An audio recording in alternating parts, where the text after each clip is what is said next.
My philosophy is that a client has to be like a member of your family. You have to be available to them 24 hours a day, 7 days a week. I've had some clients that had major problems that came over a vacation.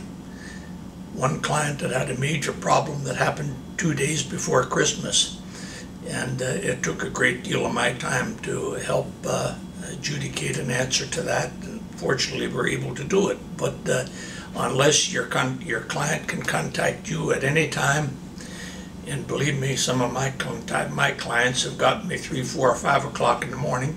They assume because they're up, you ought to be up also. And if you want to be responsible to the client, you have to be responsible to them whenever they need you, and try to be able to devise an answer to or a way to address that issue that they're bringing at that particular time.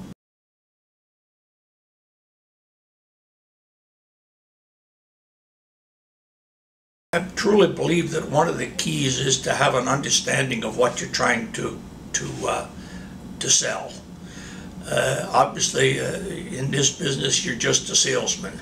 You're trying to convey a message from your client to the regulatory agency or to the government, and I've seen some people that mouth whatever it is that they're hard to mouth without having any full understanding of the subject.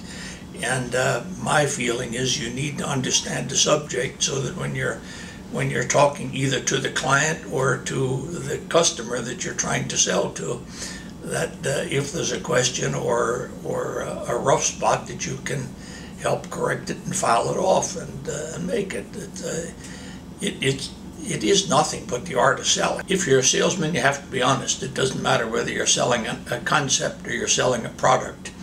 I remember as a very small boy going to the Philadelphia vegetable market on Dock Street at that time.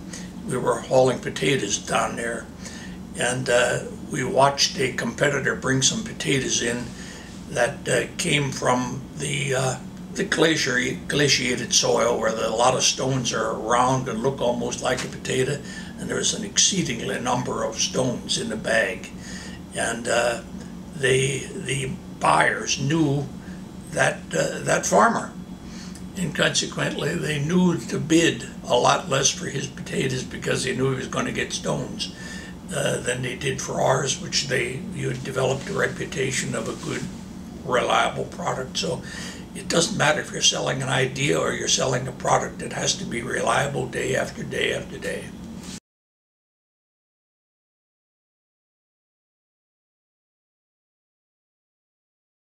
I got involved in this area back in the very early 50s because as a farmer, it became evident to me that everything that either you used on a farm or sold from a farm left by truck.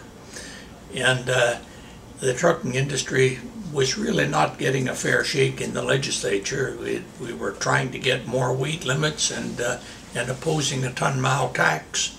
And the legislature was opposed to the weight limits, and they were in favor of a ton-mile tax, and I couldn't understand that. My local legislator finally made me aware of the fact that the railroads had done a very good job of working with everybody, describing the need for the railroad, but neglecting the need for the truck. And so I took it upon myself to set up a meeting between the Motor Truck Association and my local Grange, which was the first of those meetings, I think, practically in the country. And then I had to have a spinal fusion back in '53, and Mr. Gogolin at Motor Truck Association hired me as their Director of Agricultural Relations because I couldn't drive and I couldn't do heavy lifting on the farm. And I've been involved in this business ever since. One of my friends who is very active in a transit association always talks about his buses. And I remind him that there's very little use in buying a bus or hiring a driver if you don't have the road to drive on. And so we're working together and very closely working together, wanting the same thing. Do we want the same thing? Yes, we want a good comprehensive transportation system for all of Pennsylvania. And it's interesting to me how many people ignore the Port of Philadelphia. And yet over 85% of the vegetables and fruits in winter come into the Port of Philadelphia. And it's the major importing port on the East Coast for Chilean fruit. When it comes into the port, it either moves by rail from there or it moves by truck from there. Obviously, to our stores and everything in this area, it moves by truck. But people are beginning to understand that transportation is a system and not one phase of it standing alone.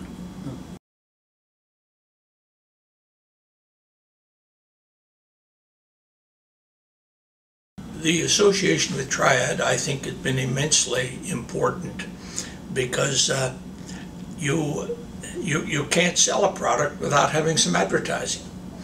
And this organization has such a great government relations group, but a great public affairs group.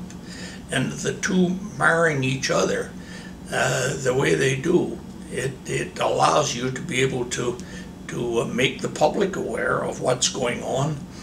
And you know, I come from the days when you had the old crank telephone and a party line, and to move from there to today's social networking of Facebook and all of these other things is a real stretch for a hollow mind. But nevertheless, it's here, and the client has to be able to fit in with those issues. And I don't believe there's a firm in town that has a better grasp of that whole range of opportunity than Triad has.